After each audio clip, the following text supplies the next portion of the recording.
Jason and I spent more and more time together. His parents had fully accepted our relationship, treating me like part of the family. However, my own parents did not share their sentiment. They outright forbade me from seeing Jason, convinced he was not good for me. But my feelings for him were strong, and I refused to let anyone keep us apart. I started missing school just to be with him. Despite my absences, I still managed to do well academically. His mother, eager to do anything for her golden boy, even helped us sneak around. She would cover for us, turning a blind eye to my parents' disapproval. My father, on the other hand, despised Jason. He saw something in him that I was too blind to recognize at the time. The tension at home grew unbearable. My father's strict rules became suffocating, and I reached my breaking point. I decided to leave home and move in with my grandmother, thinking that being more accessible to Jason would strengthen our relationship. In my mind, this was love, and no one was going to tear us apart. But the freedom I thought I had gained only led me deeper into darkness. Away from my parents' watchful eyes, Jason's behavior began to shift. He became more verbally abusive, his words cutting into me like knives.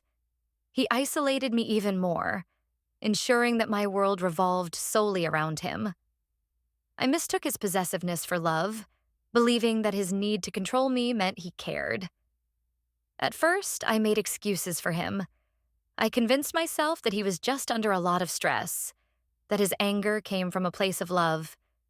He would apologize after his outbursts, showering me with affection, making me believe that the pain was worth it. But the cycle repeated itself, over and over again. The highs were euphoric, but the lows were suffocating. I slowly stopped seeing my friends, answering fewer calls from my family. Jason didn't like it when I spoke to them. He told me they didn't understand us, that they wanted to ruin what we had. I wanted to believe him. I needed to believe him.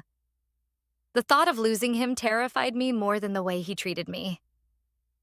His mother, the same woman who had helped us sneak around, turned a blind eye to his behavior. She made excuses for him, just as I did. "He just loves you so much," she would say, as if that justified the things he said, the way he made me feel small.